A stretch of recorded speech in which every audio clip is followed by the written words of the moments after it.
Good afternoon, all. Mark from Exel, and we have this afternoon 3 new wines from Pauletts. Are they new? Well, they're new to us and they're new to the UK. They've not been here for all that long. Pauletts have been turning these out for quite a while.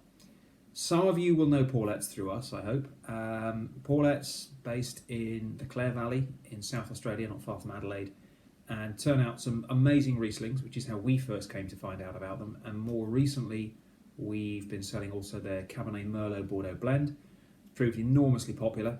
I think what Pauletts do staggeringly well, and it's true of all of these wines, is turn out some amazing high quality wines at surprisingly good price points. The 3 we're about to look at today are all £14.30. All of them have a gravity about wines which are considerably better. I would have expected to pay quite a lot more for the quality of wines that we have here. But the 3 are, in order, a Semillon, a Chardonnay, and a classic Australian Shiraz. And they are all impressive. Perhaps, for me, the one I like the most is the Semillon. 2017, it's Watervale from part of the Clare Valley.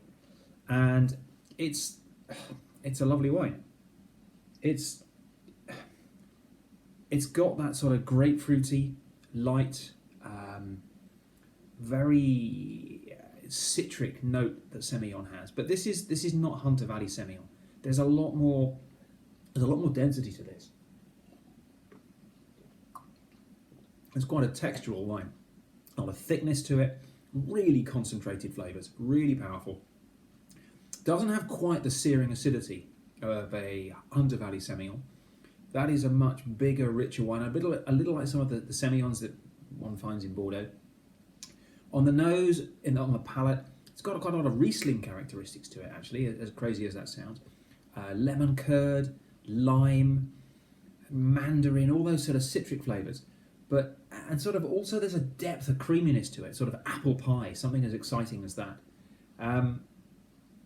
It's a really interesting Semillon. It's got density, it's got thickness, it's got weight, and it's got a huge finish. I mean, I'm still tasting that now. I think this is great. Pauletts indicate that it will age up to 10 years, so it's not designed to go the sort of distances that Hunter Valley Semillon is. But that is a glorious, thick Semillon. For those of you that don't know Semillon and don't really want to try the full onslaught of Hunter Valley Semillon, that's wonderful. Anyway, that was the Semillon. This is the one in the middle, the Chardonnay. Oh, Chardonnay. I mean, really difficult to categorise Chardonnays because there's such a range of them. And I always think of a spectrum. From at one end, you have Chablis, and you have those super cool climate Chardonnays, Tasmania, for example, some of the cooler parts of Argentina.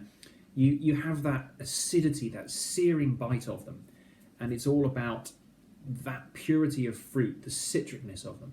And at the other end, you have, I would say, some of the real Napa Chardonnays and some of the really big Australian ones, things like Shaw and Smith's M3, for example, heavily worked Chardonnays, an awful lot of batonnage, oak, all these kinds of things. I say awful, not that it's awful in that it's bad, it's just a lot of it.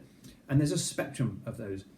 And this is interesting because whenever you try a new Chardonnay, well, where is it going to be? Is it down that cool end? Is it down that sort of more textured, sort of worked end of the market?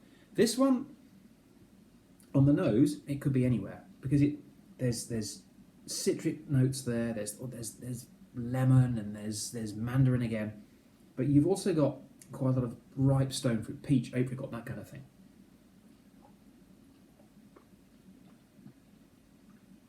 Taste it, and it gives you the answer. I would say it sits right in the middle of that classic Chardonnay spectrum. It's not super acidic and biting, neither is it really heavily worked. Oak-wise, it's quite subtly done. I think 30% of this is fermented in oak and then aged in oak. The other 70% is done in steel. The two are then blended. And what you get is quite a subtle oak tone. There's definitely oak there. There's definitely vanilla, but it's not heavily done by any means. This is not, as I say, down at that sort of Mercer or Shaw and Smith M3 end of things. It's refreshing and yet it's worked. The Chablis end of it is there. There is a citricness to it, but it sits right in the middle. It's got good concentration, good flavour. I mean, honestly, it's a much better Chardonnay than £14.30 would suggest. Moving on quickly, make this fairly short, to the Shiraz. Well, there it is. Looks like a Shiraz. It certainly smells like a Shiraz. I mean, that is immediately you get that richness. I mean, it just smells really full on. And you could easily believe on the nose that is the full beast that is McLaren Vale or Barossa.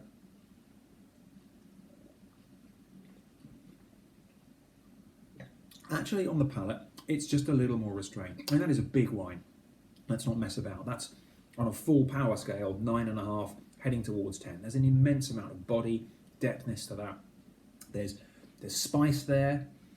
You've got that peppery overtones. The oak is quite strong, actually, but really nice. It's very vanilla-y. You could be forgiven thinking that was American oak. There's a little bit of a sort of coconutty feel to it, but it's strong vanilla tones in there. But not unpleasant. I think it's completely in keeping with the strength of the wine. If you've got strong fruit, and you've got a lot of fruit going on there, brambles and plums and all those classic black fruits, you need, I think, a fairly strong hit of oak to balance it. This is 12 months in French oak barrels, and that all makes good sense. It's a huge finish to it. It's also got a lot of chocolate and licorice flavours in there, as you would expect. It's not a Barossa Shiraz, but then I don't think you can get good Barossa Shiraz for £14.